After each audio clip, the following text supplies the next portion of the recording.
ഒക്കെ മനസ്സിലാവുമെന്ന് വിചാരിക്കുന്നു.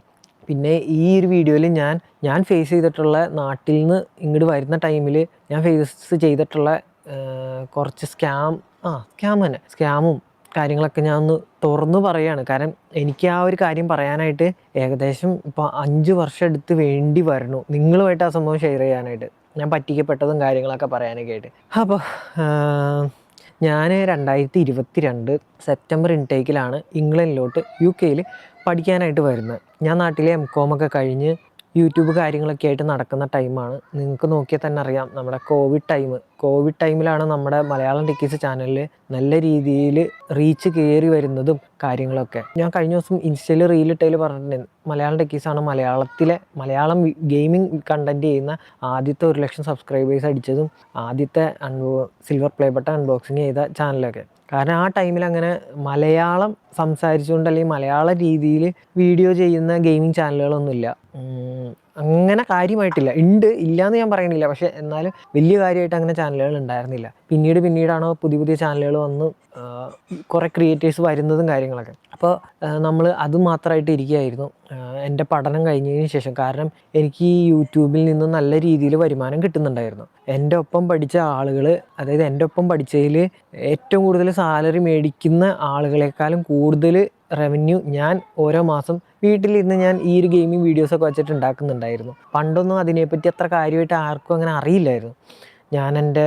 ആദ്യം എൻ്റെ വീട്ടുകാരൊന്നും അങ്ങനെ സപ്പോർട്ടൊന്നും അല്ലായിരുന്നു. വീട്ടുകാരൊന്നും അങ്ങനെ സമ്മതിക്കില്ല വീഡിയോ ചെയ്തിരിക്കാനും അങ്ങനെ. കാരണം വീട്ടുകാർ ചോദിക്കണം എന്താണെന്ന് വെച്ചാൽ, നീ ഇങ്ങനെ പുറത്തേക്കൊക്കെ പോകാണ്ട് ഇങ്ങനെ ഇരുന്നിട്ട് എന്ത് കാണിക്കാനാ, ഇങ്ങനെയൊക്കെയാണ്. പക്ഷേ ഇതിൻ്റെ ബാക്ക്ഗ്രൗണ്ട് ഒരു നല്ല കാര്യങ്ങളുണ്ട് എന്നുള്ളത് അവർക്ക് അറിയില്ലായിരുന്നു. അവരറിഞ്ഞതിന് ശേഷം നല്ല രീതിയിൽ എന്നെ സപ്പോർട്ട് ചെയ്തിട്ടുള്ളൂ. എന്നെ എന്താ പറയുക, ബുദ്ധിമുട്ടിക്കോ കാര്യങ്ങളോ ഒന്നും ചെയ്തിട്ടൊന്നുമില്ല. പിന്നെ നല്ല രീതിയിൽ തന്നെയാണ് വീട്ടുകാർ ഇതിനെപ്പറ്റി അറിഞ്ഞതിന് ശേഷം സപ്പോർട്ട് ചെയ്തതും കാര്യങ്ങളൊക്കെ. ഇന്നിപ്പോൾ അങ്ങനെയല്ല. ഇന്ന് വെച്ചാൽ ഓൾമോസ്റ്റ് എല്ലാവർക്കും ഇതിൻ്റെ ബാക്ക്ഗ്രൗണ്ടും ഇതിനെ പറ്റിയുള്ള നല്ല വശങ്ങൾ കാര്യങ്ങളൊക്കെ അറിയാം. അതുകൊണ്ട് തന്നെ ഒരുപാട് ക്രിയേറ്റേഴ്സ് ഇതുകൊണ്ട് തന്നെ ജീവിക്കുന്ന ആളുകളൊക്കെ ഉണ്ട്. ഞാനും ആ ഒരു ടൈമിൽ ഇതുപോലെ തന്നെയായിരുന്നു. പിന്നെ ഞാൻ പറഞ്ഞില്ലേ, നല്ല രീതിയിൽ ഞാനൊരു ഏണിങ്സ് ഞാൻ ഉണ്ടാക്കുന്നുണ്ടായിരുന്നു യൂട്യൂബിൽ നിന്ന്. നിങ്ങൾക്ക് വേണമെന്നുണ്ടെങ്കിൽ ഞാൻ എൻ്റെ ഡാഷ്ബോർഡ് കാണിച്ചുതരാം. യൂട്യൂബ് അടിച്ച് കളയുമെന്ന് എനിക്കറിയില്ല. എനിക്കിത് ഈ കാണുന്ന ഒരു എമൗണ്ടാണ് നമുക്ക് നാട്ടിലെ എൻ്റെ ഇതുവരെയുള്ള യൂട്യൂബ് കരിയറിൽ നിന്ന് അല്ലെങ്കിൽ യൂട്യൂബ് ഇതിൽ നിന്ന് എനിക്ക് കിട്ടിയിട്ടുള്ളത്. അപ്പോൾ ഏകദേശം എത്രത്തോളമാണ് എന്നുള്ളത് നിങ്ങൾക്ക് മനസ്സിലായിട്ടുണ്ടാവുമല്ലോ. ഞാനങ്ങനെ വീഡിയോസ് പാഷനേറ്റായിട്ട് നല്ല രീതിയിൽ ചെയ്തുകൊണ്ടിരിക്കുകയായിരുന്നു. അതിനുശേഷം 2021 ലാസ്റ്റൊക്കെ ആയപ്പോഴേക്കും എനിക്കിങ്ങനെ അതായത് പുറത്തേക്ക് പഠിക്കാൻ പോകണം എന്നുള്ളൊരു ആഗ്രഹം തോന്നി. എൻ്റെ ഒരു ഫ്രണ്ട് പോകാൻ നിൽക്കണ്ടായി. അപ്പോൾ അവൻ്റെ ഒപ്പം തന്നെ ഞാനും പോകാനായിട്ട് പ്ലാൻ ചെയ്ത് അങ്ങനെ അതിൻ്റെ പ്രൊസീജിയേഴ്സ് കാര്യങ്ങളൊക്കെ നടക്കായിരുന്നു. അങ്ങനെ പോകാനായിട്ടുള്ള പ്ലാനിങ് കാര്യങ്ങളൊക്കെ തുടങ്ങുന്നു. ആ ഒരു ടൈമിൽ നല്ല രീതിയിൽ നമ്മൾ യൂട്യൂബിൽ വീഡിയോ ചെയ്തുകൊണ്ടിരിക്കുകയായിരുന്നു.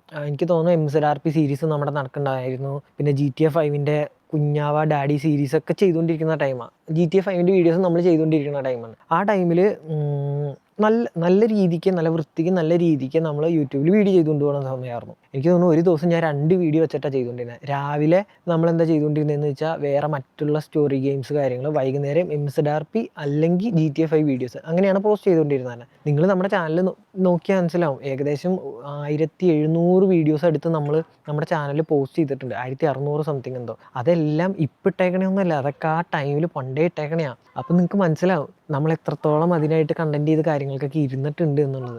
അങ്ങനെ വീഡിയോ ചെയ്തുകൊണ്ടിരിക്കുന്ന സമയത്ത് നമ്മളെ ഒരു സ്പോർട്സ് ഓർഗനൈസേഷൻ നമ്മളെ കോണ്ടാക്ട് ചെയ്തു. അതായത് ഇങ്ങനെ പല ഗെയിംസിൻ്റെ ഭാഗമായിട്ടുള്ള ക്രിയേറ്റേഴ്സിനെ അവർ ഹയർ ചെയ്യുന്നുണ്ട്. അപ്പോൾ അവർക്ക് ഒരു സാലറി ബേസിൽ കോൺട്രാക്റ്റ് കാര്യങ്ങൾ ഇങ്ങനെയൊക്കെ ഉള്ള രീതിയിൽ നമ്മളെ കോണ്ടാക്ട് ചെയ്തു. നമ്മളത് അവരായിട്ട് ഓക്കെ എന്നുള്ള രീതിയിൽ, കാരണം നമുക്കൊരു അഷുറൻസ് അല്ല ഈ യൂട്യൂബ് എന്ന് പറയണത്. കാര്യം നമ്മൾ വീഡിയോ ചെയ്യുന്നെങ്കിലും ഇതൊരു സാലറി ബേസ് പോലെ കിട്ടും എന്നുള്ളത് കൊണ്ട് നമുക്കൊരു ഇതാലോ. അപ്പോൾ അവർ നമ്മളെ കോണ്ടാക്ട് ചെയ്തപ്പോൾ നമ്മൾ അവരുടെ ഇതിൽ ജോയിൻ ചെയ്യാമെന്ന് പറഞ്ഞു. അവർ നമ്മളെ ഒഫീഷ്യലി അവരുടെ ക്രിയേറ്ററായിട്ട് അവർ ഒഫീഷ്യലി പോസ്റ്റൊക്കെ ചെയ്ത് സംഭവം ഇതാക്കി. നമ്മൾ കോൺട്രാക്ട് എഗ്രിമെൻറ്റിൽ വന്നു.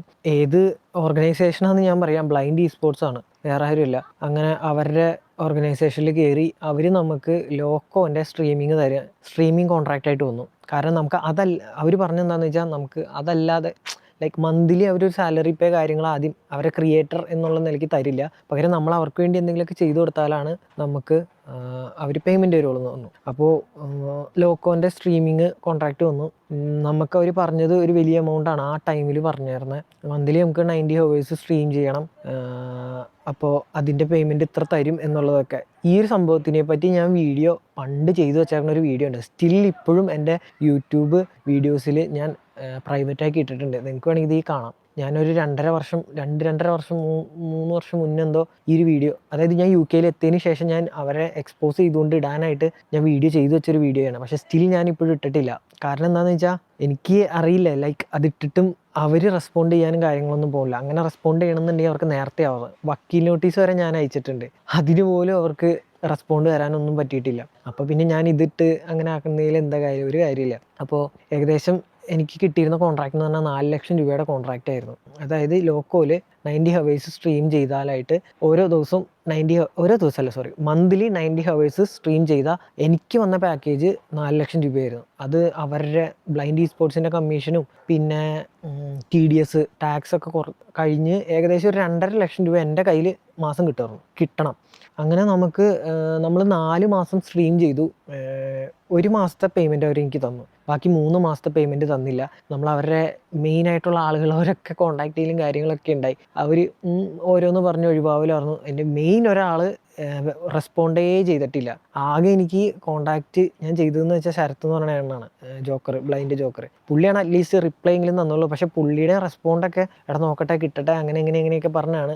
വലിയ ഇതൊന്നും ഉണ്ടായിരുന്നില്ല. അറ്റ്ലീസ്റ്റ് പുള്ളി റെസ്പോണ്ടെങ്കിലും നിന്നു. അതിലും വലിയൊരു പുള്ളിക്കാരൻ അവരെ ഉണ്ടായിരുന്നത് ആ ചങ്ങായി ഇതുവരെ റെസ്പോണ്ട് കൂടിയും ചെയ്തിട്ടുണ്ടായില്ല. മെസ്സേജൊക്കെ കാണുന്നുണ്ടാവുക, എല്ലാം നമ്മൾ ആ ഒരു വീഡിയോയിൽ ഫുൾ കാണിച്ചിട്ടുണ്ടായി. അങ്ങനെ ആ ഒരു ടൈമിൽ ലൈക്ക് നമ്മൾ യൂട്യൂബിൻ്റെ പീക്ക് ടൈമിൽ നിൽക്കുന്ന സമയത്താണ് ഈ ഒരു ലോക്കോ എന്ന് പറഞ്ഞ സംഭവമായിട്ട് അവർ വരുന്നത്, നമ്മളത് ചെയ്യാനായിട്ട് മുതിരുന്നത്. അതായത് ഒരു മാസം 90 മണിക്കൂർ നമ്മൾ ലോക്കോയ്ക്കായിട്ട് ഇരിക്കണം. 90 മണിക്കൂർ എന്ന് പറയുമ്പോൾ നിങ്ങൾക്ക് തന്നെ നോക്കിയറിയാം, ഒരു ദിവസം ഏകദേശം 2-2.5-3 മണിക്കൂർ എടുത്ത് 3 മണിക്കൂർ എടുത്ത് നമ്മൾ ലോക്കോയിൽ മാത്രം സ്ട്രീം ചെയ്യാനായിട്ടിരിക്കണം. വേറെ കാര്യങ്ങളൊന്നും പറ്റുന്നില്ല. അപ്പം എന്ത് പറ്റിയെന്ന് വെച്ചാൽ നമ്മൾ വീഡിയോ കണ്ടന്റുകൾ ചെയ്യാനുള്ളത് നമുക്ക് ടൈം കിട്ടില്ല. അങ്ങനെ അത് കളഞ്ഞിട്ടാണ് നമ്മൾ കാര്യം, ലൈക്ക് നമുക്ക് ഇത്ര പൈസ അവർ തരും, ഇത്ര ഹവേഴ്സ് സ്ട്രീം ചെയ്താന്നുള്ളത് പറഞ്ഞിട്ടുണ്ടായില്ല. അങ്ങനെ ഇരുന്ന് ചെയ്തു. അവർ കാലുവാരി. അവർ പറയണത് ലോക്കോ അവർക്ക് പേയ്മെൻറ്റ് കൊടുത്തിട്ടില്ല, ഇങ്ങനെയാണെന്നൊക്കെയാണ്. പക്ഷേ ലോക്കോ പേയ്മെൻറ്റ് കൊടുക്കായികയൊന്നുമില്ല. ലോക്കോ ഒക്കെ അവർക്ക് പേയ്മെൻറ്റ് കൊടുത്തിട്ടുണ്ട്. കാരണം എന്താണെന്ന് വെച്ചാൽ ഇവരുടെ, അതായത് ലോക്കോൻ്റെ ഇങ്ങനെ ഹയർ ചെയ്യുന്ന ഒരാളുണ്ട്, ബാലാജി എന്ന് പറയും. ആ ചങ്ങായിനെ നമ്മളൊരു സ്പോർട്സിൻ്റെ പരിപാടിക്ക് നമ്മൾ കണ്ടിട്ടുണ്ടായി. അപ്പോൾ നമ്മുടെ അടുത്തറിയുന്ന ഒരു ഫ്രണ്ടിന് ഇതുപോലെ ഒരു സെയിം ഇതുണ്ട്. അങ്ങേര് പോയി ഈ ബാലാജിയോട് കാര്യങ്ങളൊക്കെ ചോദിച്ചതൊക്കെയാണ്. അപ്പോൾ പുള്ളി പറഞ്ഞതെന്ന് വെച്ചാൽ ഓൾറെഡി പേയ്മെൻറ്റ് ഇവിടെ നിന്ന് വിട്ടിട്ടുണ്ട്. അതായത് ബ്ലൈൻഡ് സ്പോർട്സിൻ്റെ കാര്യങ്ങൾക്ക് പൈസ കിട്ടിയിട്ടുണ്ട്, പക്ഷെ അവർ നമുക്ക് തരാത്തതെന്നാണ് അവർ പറയണത്. അതായത് ലോക്കോൻ്റെ ഭാഗത്ത് പേയ്മെൻറ്റ് പെൻഡിങ് ഒന്നുമില്ല, ഇങ്ങനെയാണ് ബാലാജി പറഞ്ഞത്. അങ്ങനെ നമ്മൾ ഇവരുടെ അടുത്ത് പിന്നെ രണ്ടാമത് കോൺടാക്ട് ചെയ്തു. എവിടെ ഒരു കാര്യമില്ല, ഇവർ റെസ്പോണ്ട് ചെയ്യുന്നത് മര്യാദയ്ക്ക്. പിന്നെ ആ സംഭവം ഇങ്ങനെ കഴിഞ്ഞ് ലാസ്റ്റ് നമ്മൾ എന്താണെന്ന് വെച്ചാൽ ഞാൻ ഇങ്ങോട്ട് വരണേൻ്റെ തിരക്കായി. അപ്പോൾ എന്ന് വെച്ചാൽ നമുക്ക് അത്യാവശ്യം നല്ല രീതിയിൽ ഫണ്ട് വേണ്ടൊരു ടൈം കൂടിയായിരുന്നു. ഞാനിവിടെ പഠിക്കാൻ വന്ന കോഴ്സിന് 17,500 പൗണ്ടായിരുന്നു ഫീസ്. അതായത് നാട്ടിലൊരു 17-18 ലക്ഷം രൂപ. ആ ഫീസ് അടയ്ക്കണതിൻ്റെ കാര്യങ്ങൾക്കൊക്കെ ആയിട്ട് നമ്മൾ അവിടെ നിന്നും നമ്മുടെ ഈ ഇതൊക്കെ അറേഞ്ച് ചെയ്ത് സെറ്റാക്കും എന്നുള്ള ഇതിലേക്കാണ് നമ്മളിത്. പക്ഷേ പറ്റിയില്ല. എന്നിട്ട് നമ്മൾ കോപ്പറേറ്റീവ് സൊസൈറ്റിയിൽ നിന്ന് ലോൺ എടുത്തിട്ടാണ് ഇങ്ങോട്ട് കയറി വന്നത്. സ്റ്റിൽ അപ്പോഴും ഞാൻ ഈ ബ്ലൈൻഡിൻ്റെ ഇവരെ കോൺടാക്ട് ചെയ്തുകൊണ്ടിരിക്കുന്നുണ്ട്, പേയ്മെൻറ്റ് ഇഷ്യൂ ചെയ്യുമോ. കാരണം നമുക്കിങ്ങനെ ഓൾറെഡി ലോൺ കിടക്കാണ്. അപ്പോൾ ഇവർ ഒരിതില്ല. പിന്നെ അങ്ങനെ ബ്ലൈൻഡ് നല്ല രീതിയിൽ നമ്മളെ പറ്റിച്ച് ഇതാക്കി. ഞാൻ വിചാരിച്ചുകൊണ്ടിരുന്നത് ഞാൻ മാത്രമാണ് ഇങ്ങനെ പറ്റിക്കപ്പെട്ടു എന്നുള്ള. പിന്നീട് ഒരു വട്ടം ഈഗിൾ ബ്രോ ഒരു സ്റ്റോറി ഇട്ടിട്ടുണ്ടായി. അതായത് ഇങ്ങനെ ഇവരൊരു പേയ്മെൻറ്റ് ഇഷ്യൂ ഉണ്ട്, ആളുടെ കല്യാണം കഴിഞ്ഞിരിക്കുന്ന ടൈമിൽ എന്തൊക്കെയാണെന്നാണ് എൻ്റെ ഒരു വിശ്വാസം. ഞാൻ ഓർക്കുന്നുണ്ട്, പുള്ളിക്ക് ആ സമയത്ത് ഞാൻ മെസ്സേജ് ഉണ്ട് ഇൻസ്റ്റാഗ്രാമിൽ. അപ്പോൾ പുള്ളി പറയണേ കേട്ടപ്പോൾ എനിക്ക് മനസ്സിലായി, അതായത് ഞാൻ മാത്രമല്ല പറ്റിക്കപ്പെട്ടത്, വേറെ ക്രിയേറ്റേഴ്സിന് ഇവർ സെയിം ഈ പരിപാടി ചെയ്ത് പറ്റിച്ചിട്ടുണ്ട് എന്നുള്ളത്. അപ്പോൾ നമ്മുടെ യൂട്യൂബിൻ്റെ ഒരു കരിയർ നല്ല പീക്ക് ടൈമിൽ നിന്ന് ഡൗൺഫാൾ ആവാൻ മെയിൻ റീസൺ എനിക്ക് പേഴ്സണലി പറയാൻ പറ്റും ബ്ലൈൻഡ് സ്പോർട്സ് ആണ്. എൻ്റെ ചാനലിൻ്റെ കാര്യമാണ് ഞാൻ പറയുന്നത്. ഇതിന് ശേഷം ഞാൻ ലൈക്ക് ആ ഒരു ഇതിനോട് അങ്ങനെ പോയിട്ടില്ല. ഞാൻ ഇവിടെ വന്നിട്ടാണെങ്കിൽ എനിക്ക് ഭയങ്കര നെഗറ്റീവ് വൈബായിരുന്നു. കാരണം നമുക്ക് കിട്ടേണ്ട ഒരു പൈസ കിട്ടിയില്ല. പിന്നെയെന്ന് വെച്ചാൽ അതിനനുസരിച്ചുള്ള ബാധ്യതകൾ നമുക്കുണ്ട്. അതായത് ലോൺ അടയ്ക്കണം, അത് ഇത് കാര്യങ്ങൾ ഇവിടുത്തെ ഇതൊക്കെ. എന്നിട്ടും ഞാൻ എന്ത് ചെയ്തു കഴിഞ്ഞാൽ നല്ല രീതിയിൽ ഇവിടെ സ്ട്രഗിൾ ചെയ്തു. കരിയറിൽ എനിക്ക് ഏറ്റവും ബാഡ് അടിച്ച് പ്രശ്നമായിട്ട് അല്ലെങ്കിൽ എനിക്കൊരു നെഗറ്റീവ് ഇത് കിട്ടിയത് എന്താണ്, എനിക്കറിയില്ല അവരെന്താ ഇങ്ങനെ ഉദ്ദേശിക്കുന്നത്. കാരണം അവർക്ക് വേണ്ടി പണിയെടുത്ത ആളാണ്. അവർ പറയുന്ന സംഭവങ്ങളെല്ലാം നമ്മൾ ചെയ്തു കൊടുത്തിട്ടുണ്ട്. ഇനി അവർ പറഞ്ഞിട്ട് നമ്മൾ ചെയ്തിട്ടില്ല എന്നുണ്ടെങ്കിൽ ഓക്കെ. ഇത് നമ്മളെല്ലാം ചെയ്തു കൊടുത്തിട്ട് നമ്മളെ പറ്റിച്ചു എന്ന് തന്നെ പറയാം, എന്നാൽ അവർ നല്ല ആൾക്കാരാണ്. നമ്മൾ അത്രയും കോൺടാക്ട് ചെയ്തു. അതിന് ശേഷം നമ്മുടെ അടുത്ത് ഇന്നെ ഡിലേ ആവും ഇങ്ങനെയാണോ എന്ന് വെച്ചാൽ ഇങ്ങടായിട്ട് കോൺടാക്ട് ചെയ്യൊന്നുമില്ല. നമ്മളങ്ങോട്ട് ചോദിച്ചു തന്നാൽ പോലും റെസ്പോണ്ട് ചെയ്യില്ല. അങ്ങനത്തെ ഇതാണ് നമ്മളെ. ഞാനിവിടെ വന്നതിന് ശേഷം നമ്മൾ വക്കീൽ വഴിയൊക്കെ കുറേ നോക്കിയായിരുന്നു. നമ്മൾ വക്കീൽ നോട്ടീസ് അയച്ചായിരുന്നു. പക്ഷെ അവർ കൈപ്പറ്റാനായിട്ട് അവിടെ കൈപ്പറ്റിയില്ലോ എന്നറിയില്ല, കൈപ്പറ്റിയിട്ടില്ല എന്നാണ് അറിഞ്ഞത്. അവരുടെ അഡ്രസ്സിലോട്ടൊക്കെ അയച്ചിരുന്നു. പക്ഷേ നോ ഐഡിയ. കാരണം അവരൊക്കെ എന്തോ ദുബായിലൊക്കെയാണല്ലോ, നാട്ടിലുണ്ടായിരുന്ന അഡ്രസ്സിലോട്ടാണ് നമ്മൾ അയച്ചിരുന്നത്. എന്നാൽ അവർ കൈപ്പറ്റിയുള്ളൂ എനിക്കറിയില്ല. അത് റെസ്പോണ്ടൊന്നും വന്നിട്ടുണ്ടായിരുന്നില്ല. പിന്നെ ഞാൻ ആ കേസ് വിട്ടു പോവുക ചെയ്യും. കാരണം എന്താണെന്ന് വെച്ചാൽ നമ്മളിതിൻ്റെ നമ്മളിങ്ങനെ പുറകെ നടക്കണം. സത്യം പറഞ്ഞാൽ നമ്മുടെ ആവശ്യം തന്നെയാണ്, നമ്മൾ തന്നെ പുറകെ നടക്കണം. ഞാൻ നോക്കിയപ്പോൾ അങ്ങനെ അത് ഒഴിവാക്കി വിട്ടു. ഇതിപ്പോൾ അവർ ഈ വീഡിയോ കാണുന്നുണ്ടെങ്കിൽ പറയണം, നിങ്ങൾ കാണിക്കുന്നത് വെറും ചെറ്റത്തരം തന്നെയാണ്. അതിപ്പോൾ എന്നോട് മാത്രമല്ല, വേറെ ക്രിയേറ്റേഴ്സ് ഉണ്ടെന്ന് എനിക്കറിയാം. കാരണം ഞാൻ എന്നെ പേഴ്സണലി ഇൻസ്റ്റാഗ്രാമിൽ കോൺടാക്ട് ചെയ്ത ഗെയിമേഴ്സ് ഉണ്ട്. 2 പേര് ഗെയിമേഴ്സ് എന്നെ കോൺടാക്ട് ചെയ്തിട്ടുണ്ട്. അവരും ഈ പറഞ്ഞ ലോക്കോല് ബ്ലൈൻഡിന് വേണ്ടി സ്ട്രീം ചെയ്ത ക്രിയേറ്റേഴ്സാണ്. അപ്പോൾ എനിക്കറിയാം നിങ്ങൾ കാണിച്ചതൊക്കെ വെറും ഇതാണ്. എനിക്ക് തോന്നുന്നു അതിൻ്റെയൊക്കെ ഒരു ആഫ്റ്റർ എഫക്റ്റ് ഒക്കെ ആയിരിക്കാം ഇങ്ങനെ ഓരോ ക്രിയേറ്റേഴ്സ് പിളർന്നു പോയതും കാര്യങ്ങളൊക്കെ. അപ്പോൾ എനിക്ക് ബ്ലൈൻഡ് ഈ സ്പോർട്സിനോടാണ് പറയാനുള്ളത്.